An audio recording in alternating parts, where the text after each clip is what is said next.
지으신 것이 하나도 그 앞에 나타나지 않음이 없고 우리의 결산을 받으실 이의 눈앞에 만물이 벌거벗은 것 같이 드러나느니라. 그러므로 우리에게 큰 대제사장이 계시니 승천하시니 곧 하나님의 아들 예수시라. 우리가 믿는 도리를 굳게 잡을지어다. 아멘. 어제 새벽에 시간이 부족해서 13절 말씀을 전하지 못했습니다. 우리가 12절에 하나님의 말씀이 왜 갑자기 여기서 등장하느냐? 하나님의 말씀의 위대하심과 그 권능과 하시는 일에 대하여 그 신실함에 대하여는 항상 들어야 하고 온 성경이 우리에게 반복하여 말씀해 주시는 것이지만 왜 하필 이 자리에서 말이죠. 여호수아가 우리에게 안식하는 그 날을 온전하게 주지 못하여서 우리는 안식에 들어갈 날이 남아있고 그러므로 그 날에 이를 수 있도록 힘써라. 왜 이 맥락에서 갑자기 하나님의 말씀이 등장했느냐 할 때 검으로 표현되는 하나님의 말씀은 등불로 표현되는 하나님의 말씀에 비교하여 상당히 엄유하고 무섭고 심판, 책망 그럴 때 하나님의 말씀을 검으로 칼날로 이렇게 성경에서는 주로 말씀하시기 때문에 힘쓰지 않으면 안식에 들어가기 힘쓰지 않으면 안식이라는 그 약속 그 자체가 말씀이잖아요. 그 약속의 말씀이 도리어 불순종하는 자에게는 어떻게 다가오냐면 검과 같이 요한계시록 말씀하는 이한 검과 같이 나와서 그 불순종하는 자들을 심판할 것이기 때문에 우리의 속마음을 낱낱이 드러낼 것이기 때문에 그 하나님의 말씀을 들을 때는 불순종하지 말고 안식의 약속을 믿고 들어가기 힘써야 된다. 이렇게 말씀을 드렸습니다. 그런데 13절 후반부에 보시면 이렇게 어떤 검보다도 날서 예리하고 또 빠르고 또 능력 있는 이 검이 우리에게 13절 후반부에 우리의 결사를 받으실 이 눈앞에 만물이 벌거벗은 것 같이 드러나느니라. 바꿔 말하면 하나님의 말씀이 이렇게 드러나게 한다는 말입니다. 하나님의 말씀이 우리를 결산할 그분 앞에 만물을 벌거벗은 것 같이 드러내버린다는 말씀입니다. 그렇기 때문에 우리가 나중에 불순종한 모습으로 있다면 나는 그렇지 않았습니다. 하나님 해봐야 소용없는 거고요. 사실 제 본뜻은 그런 게 아니었습니다. 해봐야 그건 하나님 앞에서는 한낱 구차한 변명 혹은 거짓말이 지나지 않습니다. 항상 하나님의 말씀에는 그 순간순간마다 정직한 것이 최고로 좋습니다. 잘하면 잘한 거고 잘못한 거면 잘못한 겁니다. 사람 눈앞에도 그렇게 고백하면 깨끗하고 용서해 줄 수 있지 않습니까? 그런데 하나님 눈앞에 우리는 만물을 벌거벗은 것처럼 사실은 벌거벗은 것처럼이 아니에요. 원래 말씀드리면 벌거벗기고 열어놔버린다는 거예요. 모든 것들이 어떻게 보면 네이크드 싹 옷을 벗겨서 그 앞에 세우는 것처럼 오픈 이렇게 돼 있어요. 하나님이 그렇게 해버린다는 거예요. 열어 제껴버린다는 거예요. 꽁꽁 감싸고 있는 것을 확 열어 제껴버리고 옷을 몇 개월 있던 안에 다 벗겨 세워버린다는 겁니다. 만물을 하나님의 말씀이 그렇게 해요. 그래서 만물은 내가 원해서 아니라 그렇게 될 수밖에 없어요. 벗겨지는 거예요. 열려지는 거예요. 하나님 말씀 앞에는. 그거를 버티고 거부할 능력이 피존부르기는 없어요. 하나님의 말씀이 아무리 우리가 감싸려고 해도 싹 발가벗겨버리고 아무리 꽁꽁 숨겨놓으려 해도 다 열어 제쳐버린다는 겁니다. 그러므로 어떻게 해야 된다고요? 안식에 들어가기 힘써야지. 우리가 사실은 그런 것이 아니었고 하면서 가나안에 못 들어간 이스라엘 사람들처럼 우리가 사실은 믿고자 하였으나 약간의 뭔 문제가 있어서 조금 미룬 것일 뿐이었고 우리가 원망한 것이 아니고 현실적으로 우리가 가장 합리적으로 살고자 한 것일 뿐이었고 이런 소리는 하나님 말씀 앞에서는 그 속마음이 다 드러나기 때문에 오히려 더 화를 쌓는 이야기밖에 되지 않습니다. 그러므로 어떻게 하라고요? 너희가 오늘날 그의 음성을 듣거든 광야 세대와 같이 완고하게 하지 말라. 완악하게 하지 말라. 아무리 아닌 것 같아도 다 발가벗게 드러내버리니까 절대로 하나님 말씀 앞에서는 다른 핑계나 구실이나 옆으로 우회하려는 생각하지 말고 말씀이 다가오는 그대로 정면으로 딱 맞닥뜨리는 거예요. 그것이 우리가 사는 길입니다. 자, 그런데 왜 사람들이 이렇게 정확하고 힘있고 날카로운 하나님의 말씀을 듣고도 그 앞에서 원망하고 거짓말하고 숨기기에 급급할까요? 우리 13절, 14절 말씀하면 우리가 믿는 도리 굳게 잡으라 그랬어요. 여기서 믿는 도리라는 게 뭐냐면요. 신앙 고백을 말하는 겁니다.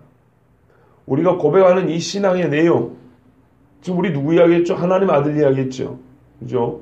본질은 이 이야기 하려는 거예요. 광야 이야기가 본질이 아니고 지금 시간이 길어져 가지고 광야 이야기가 중심 주제인 것처럼 우리가 지금 그렇게 생각할 수가 있는데 광야 이야기는 우리가 신앙 고백하는 핵심, 본질, 예수 그리스도, 하나님의 아들 예수 그리스도를 우리가 어떻게 믿어야 되냐? 그분이 얼마큼 뛰어난 분이냐? 밑에 예수님을 고작 모세 정도로 믿으면 안 된다는 거예요. 여호수아처럼 어떤 사람들이 말한 것처럼 이스라엘의 민족의 지도자 내지는 어떤 혁명과 군중의 지도자, 선생 이 정도로 생각하면 안 된다는 거예요. 그렇게 생각하면 모세보다도 수준이 낮을 수밖에 없어요. 모세는 그래도 출애굽을 시켰잖아요. 그런데 예수님은 출로마를 시켜줬습니까? 그래 못했습니다. 한낱 인간으로 보면 모세보다 못한 이가 예수님이고 여호수아보다 못한 이가 예수님이에요. 그렇죠? 여호수아는 말이요 전쟁해갖고 이겨가지고 가나안에 데려줬잖아요. 예수님은 칼 한 번 드는 적이 없이 잡혀 죽었어요. 그러니까 그렇게 보면 안 된다는 거예요. 예수님은 누구로 봐야 돼요? 하나님의 아들로 봐야 돼요. 이게 사실은 우리에게 진짜 신앙 고백이에요. 그런데 이게 얼마나 위대하냐? 출애굽을 시켜준 모세보다 가나안에 데려간 여호수아보다 훨씬 뛰어나다는 거예요. 이것이 바로 이 자체가 지금 우리는 히브리 사람들, 예수 그리스도를 나의 주님으로 믿고 있는 히브리 사람들이 다시 예전으로 돌아가려는 위협 앞에서 이 말씀이 주어졌다는 걸 생각해야 됩니다. 이 부분이 얼마나 중요하냐면요. 여러분 사도행전에도 보면은 하나님의 율법에 열심 있는 자들 중에 예수 믿는 자가 많았다 이렇게 돼 있어요. 예수 그리스도를 믿는 자 중에 이들은 하나님의 율법에 열심 있는 자라 이런 사람도 있습니다. 베드로조차도 고넬료 집에 가기 전에는 하나님 율법에 이르기를 이 고기들은 먹지 말라 그래서 내가 지금까지 입에 댄 적이 없습니다 그랬어요. 그런데 하나님이 뭐라 그러냐면 내가 깨끗하다가 아니고 내가 깨끗하게 한 것을 그랬어요. 이게 중요합니다. 깨끗하다 한 것을 왜 네가 부정하다 하냐 하면은 하나님은 얘를 처음부터 부정하다고 한 적이 없다는 거예요. 즉 율법은 하나님과 반대되는 겁니다. 근데 본래 그렇게 돼 있는 게 아니고 자세히 읽어보면 내가 깨끗하게 한 거예요. 부정한 건데 내가 이전에 부정하다 그랬어 분명히. 그런데 이거를 어떻게 했다고요? 깨끗하게 이제 바꿔놨다 이 말입니다. 아시겠죠? 깨끗하게 바꿔놨기 때문에 이 변화된 상태를 모르고 여전히 부정하다 하지 말라 이런 말입니다. 그래서 베드로 보고 잡아먹으라고 3번이나 얘기했어요. 그러니까 베드로가 그 말을 듣고서야 이방인에게 갑니다. 그리고 그 후에는 베드로도 이방의 복음을 전합니다. 또한 사도행전에 보시면 바울은 눈이 어두웠죠. 예수님 만나고. 그렇지 않습니까? 눈이 어두웠는데 아나니아라는 사람에게 예수님이 이 바울을 얘기해 줍니다. 아나니아야, 바울이라는 사람, 즉 사울이라는 사람이 올 건데 그를 위해 네가 기도해주고 그의 사명을 보여줘라. 대언하라 이 말이죠. 그러니까 아나니아가 주님, 이 바울, 이렇게 그때 당시 사울이라는 사람이 어떤 사람인지 제가 아는데 어떻게 그를 만날 수 있겠습니까? 지금도 이쪽으로 오는 이유가 예수 믿는 사람 잡으러 왔다는 것이 아닙니까? 근데 제가 어떻게 그 사람을 만납니까? 그때 예수님이 뭐라 하냐면요. 그가 임금들과 이방인들과 또 한 부류를 위하여 부름을 받았다 그랬어요. 그게 누구냐면요, 이스라엘 사람들을 위하여 부름을 받았다고 되어 있어요. 임금들과 이방인을 위한, 그리고 이스라엘을 위한 나의 그릇으로 택한 자라고 그랬어요. 근데 우리는 일반적으로 생각하기를 바울은 이방인의 선교사요, 베드로는 이스라엘 사람들을 위한 선교사로 생각하는데 절대 안 그렇습니다. 베드로가 바울보다 먼저 고넬료 같은 이방인에게 복음을 먼저 전했고요. 바울도 로마서의 뒤에 말 있잖아요. 내가 버림을 받을지라도 원하는 바는 내 민족 이스라엘을 위한 것이니. 그리고 이스라엘 사람들에서도 복음 전하기를 원했고 최후의 예루살렘에 가서 복음을 전하고 로마로 가기를 바랬던 게 바울입니다. 두 사도, 즉 모든 사도가 엄밀히 말하면 이스라엘 자기 민족과 이방 사람들을 위해서 최선을 다해서 복음을 전했습니다. 주 사역지가 바울은 이방 땅이었던 경우가 많은 것이지 이스라엘은 처음부터 우리 주님이 부여하신 사명이었습니다. 이스라엘을 위하여 복음을 전하라 그랬어요. 그래서 이 히브리서가 바울이 썼다는 겁니다. 맨 뒤에 가면은 디모데, 우리 형제 디모데라는데 디모데를 형제라고 부르는 사람, 그렇게 부를 수 있는 사람은 바울입니다. 그리고 이렇게 구약에 정통한 사람은 바울 외에 찾아볼 수가 없습니다. 그런데 이 바울이 하는 얘기가 이방의 복음을 다 전해놓고 나서 교회가 처음에 예루살렘에 생겼잖아요. 유대교와 구약의 배경을 가진 사람이 먼저 예수를 믿었습니다. 그 사람들이 선교사로 나간 거고요. 제자들은 다 유대인들입니다. 그리고 전에 유대교인들이었고, 이 사람들이 먼저 예수를 믿었는데 이방의 복음을 전하고 나서 보니까 예수를 믿고 또 핍박을 피해서 도망 나온 이 많은 유대인들 중에 어떤 유대인들이 말이죠, 좋지 않은 유대인들이 쫓아와가지고 항상 쫓아다니잖아요. 본인이 그리스도인이라고 하는 유대인도 있고 그리스도인이 아니라고 하는 유대인들도 있는데, 이 유대인들이 예수 믿는 유대인들에게 항상 하는 말이 너희가 믿는 예수는 그리스도가 아니라 고 말하는 놈들이 있는가 하면 어젯밤에 들으신 대로 가라지를 뿌리는데, 너희가 믿는 예수가 그리스도가 맞아. 그런데 그것으로만 만족하지 말고 할례를 받아야 돼 하고 하면 덧부인 거예요. 이것이 문제입니다. 너희가 믿는 예수가 틀렸다는 말이 아니고 나도 예수 믿는 사람이야.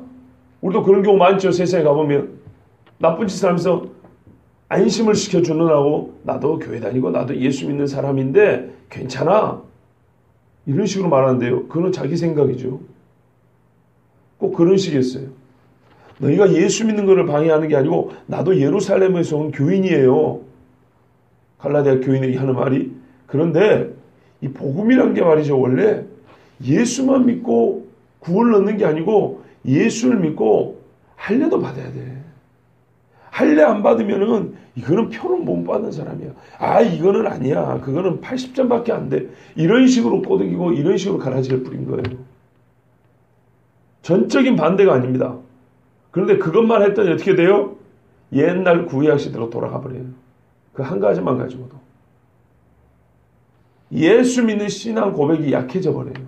왜요? 예수 외에 다른 것이 더해져서 구원을 받는다가 됐기 때문에 말이 80% 90%지 엄밀히 말하면 예수와 할례라는 두 가지 조건이기 때문에 조건으로 봐서는 50대 50밖에 안 되는 겁니다. 이해되시죠? 사람의 수고가 50이 되어버리는 거예요. 그러므로 복음을 믿으려면 온전하게 믿어야 돼요. 예수를 믿으려면 온전히 100% 믿어야 되는 거예요. 보십시오. 우리가 믿는 도리를 굳게 잡고 우리의 신앙 고백, 예수는 그리스도라 하나님의 아들이시다 대제사장이라는 신앙 고백이 분명해야 되는데, 하나님의 말씀을 확실히 들으면 이게 분명해지거든요. 그런데 왜 그렇지 않을까요? 왜요? 이미 답이 나왔습니다. 마음이 완고하기 때문입니다. 그리고 마음이 완고하다는 말은 에베소서에 가면 허물과 죄로 죽었던 너희, 즉 여전히 죽어있는 상태이기 때문입니다. 죽었다라고 과거가 되는데 아직까지 죽어있는 상태로 있기 때문입니다. 골로새서 2장에는 보면은 범죄와 육체의 무할례로 죽었던 너희 이렇게 되어 있습니다. 하나님의 약속과 상관없다는 말이죠. 그리고 에베소 4장에는 저희가 하나님의 생명에서 떠나 있도다. 하나님의 생명이 없는 사람, 한마디로 죽었기 때문입니다. 중생하지 못했기 때문입니다. 그러면 이렇게 마음에 완고한 자들, 하나님의 말씀을 듣고도 여전히 완고한 자들, 그들 어떻게 해야 될까요? 우리가 살면서 진짜 고민이 이거 아닙니까? 죽으나 사나 말씀을 전하고 기도를 하는데도 불구하고 안 변해요. 하나님 앞에 다 벌거벗은 것처럼 드러날 것이 당연한데 꼭 붙들고 있어요. 아니라고. 어떻게 해야 되죠, 그런 사람들은?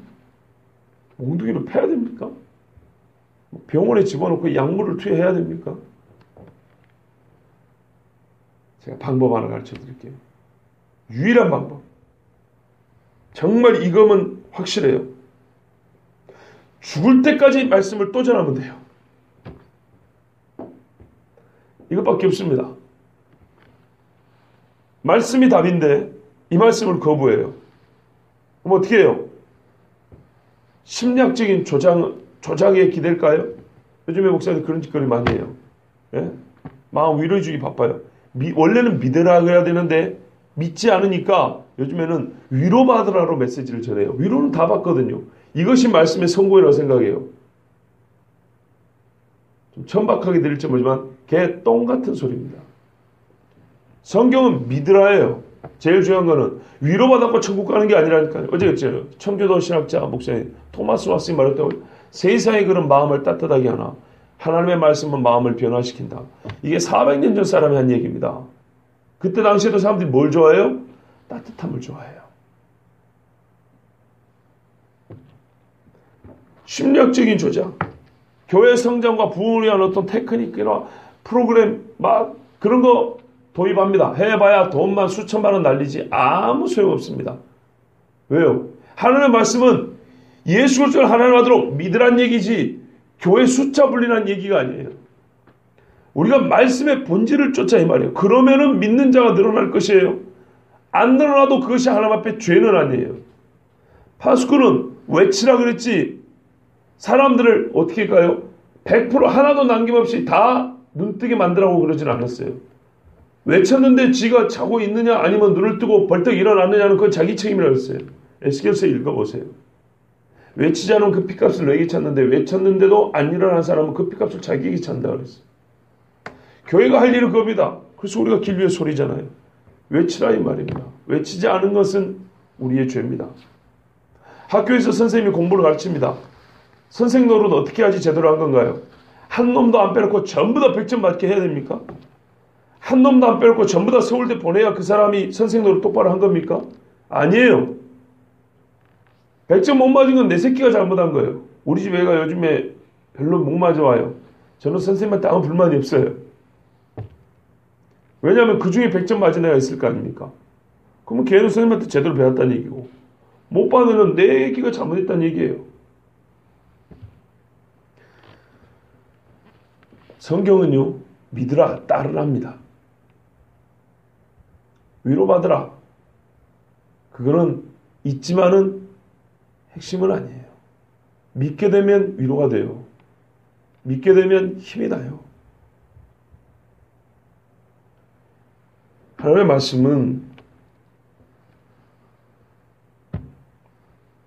하나님의 말씀은 예수 그리스도를 믿으라 이것이 우리에게 주신 가장 본질적인 내용입니다.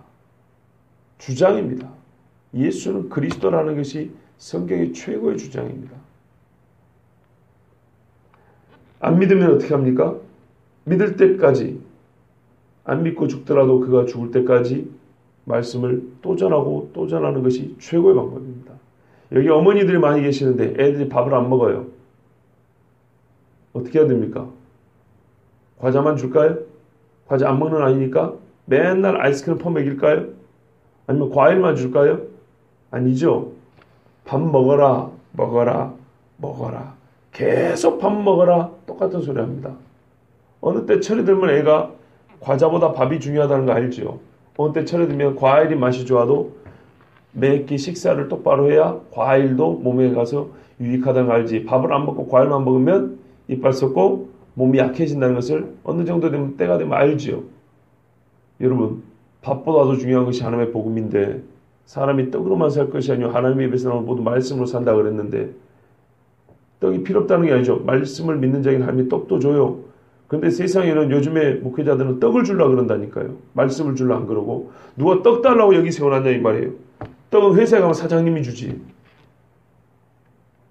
교회에서는 말씀을 주면 되죠. 그런데 엄마도 몇 년 동안 주고 나서나 밥 먹어라 한단 말이에요. 밥을 안 먹으니까 병원까지 데리고 가요. 왜 얘가 밥을 안 먹냐고. 그런데 교인들이 하나님의 말씀을 줘놓고 1, 2년 줘놓고 안 먹는다. 그러면 말씀이 아닌 다른 것으로 해서 이 사람이 교회에 붙들어 있을 수 있도록. 왜냐하면 말씀 주면 어떤 경우에는 싫다고 나가버리거든요. 자식들도 그래. 밥 먹기 싫다고 좀 크면 가방 확 들고 치고 나가버리죠. 그런 것처럼 붙잡으려고 다른 수를 많이 쓰는데 이거는 정말 어리석은 겁니다. 젊은 애들 붙잡으려고 여기다 나이트클럽처럼 막 조명하고 빙글빙글 돌려요. 최근에 어떤 선교단에서 말입니다. 뭐가 논란이 되려면 예배를 드리는데요. 젊은이들끼리 예배를 드리는데 여러분 나이트클럽 가면 옛날에는 DJ들이 있었죠. 그런 DJ들이 요즘에는요 전자식으로 해요. 이 막 엄청 복잡한 기계가 있어요.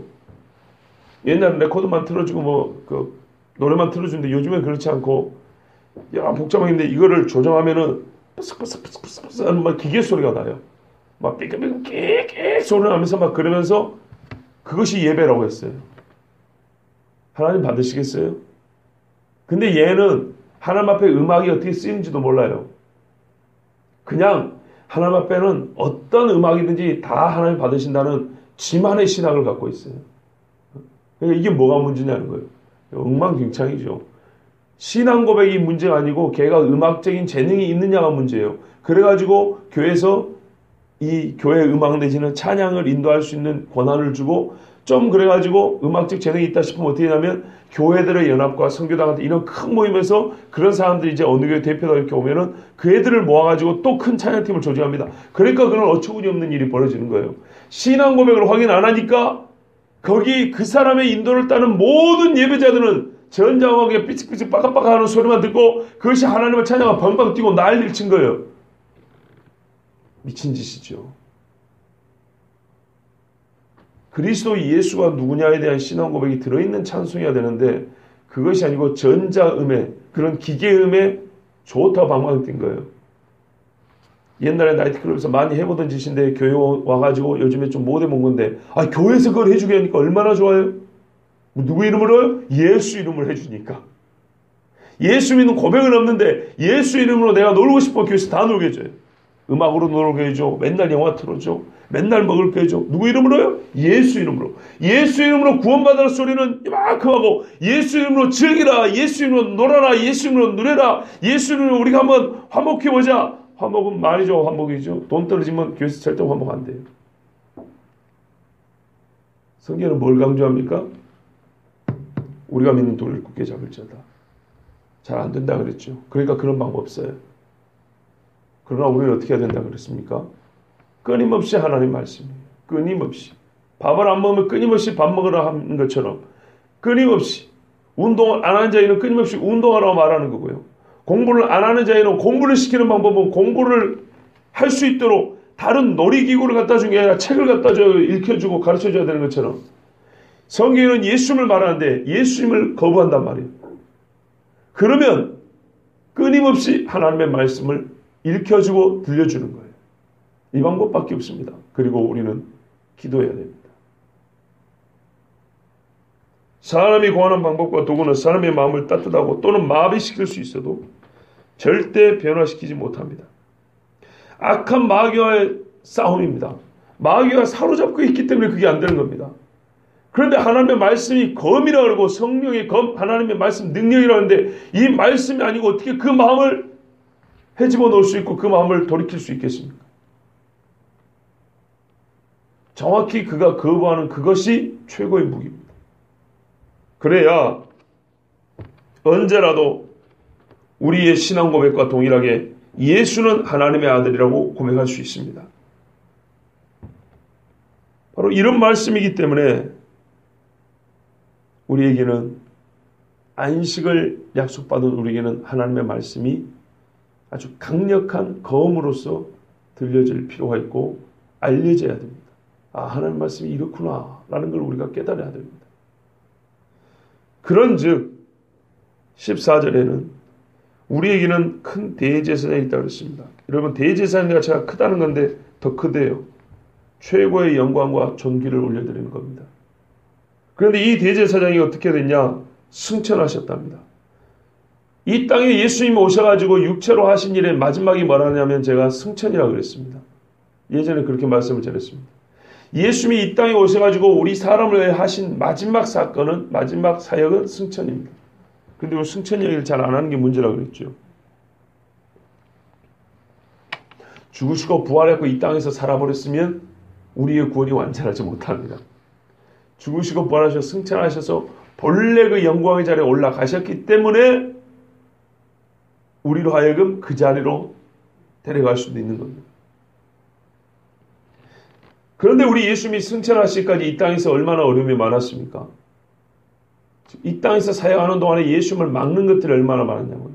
승천했다는 말은 이 땅에서 예수님이 성육신 하셔서 하신 모든 일을 막는 일이 너무너무 많았지만 그것들을 모두 다 예수님이 육체를 가지고 오신 그 육체로 오신 예수님이 다 이겨냈다는 얘기입니다.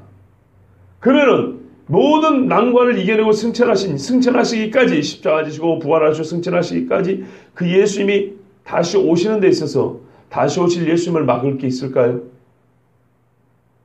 이 땅에 육체로 연약한 육체로 계실 때도 그를 막을 수 있는 게 없었는데 다시 오실 예수님을 막을 수 있는 게 있겠냐고요.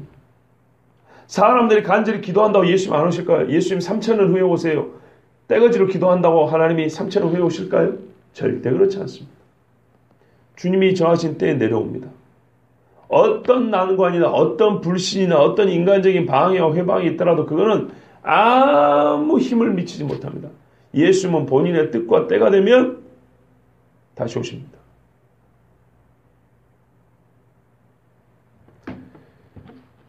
그가 누구냐? 하나님의 아들 예수입니다. 큰 대제사장 승천하시니 하나님의 아들 예수, 이 세 가지가 동일한 예수님을 가리키는 호칭입니다.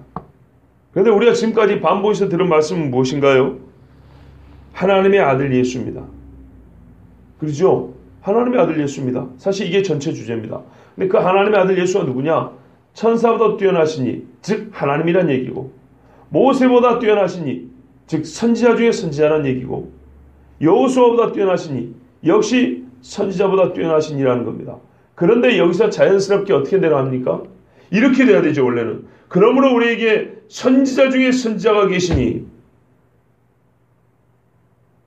또는 우리 중에 왕 중에 왕이 계시니 이래야 되는데, 역시 또 뜬금없이 우리에게 큰 대제사장이 있으니 이렇게 말씀합니다. 왜 이랬을까요? 이제 남은 비교의 대상이 누구냐면 대제사장입니다. 아론과 멜기세덱 같은 위대한 제사장들입니다.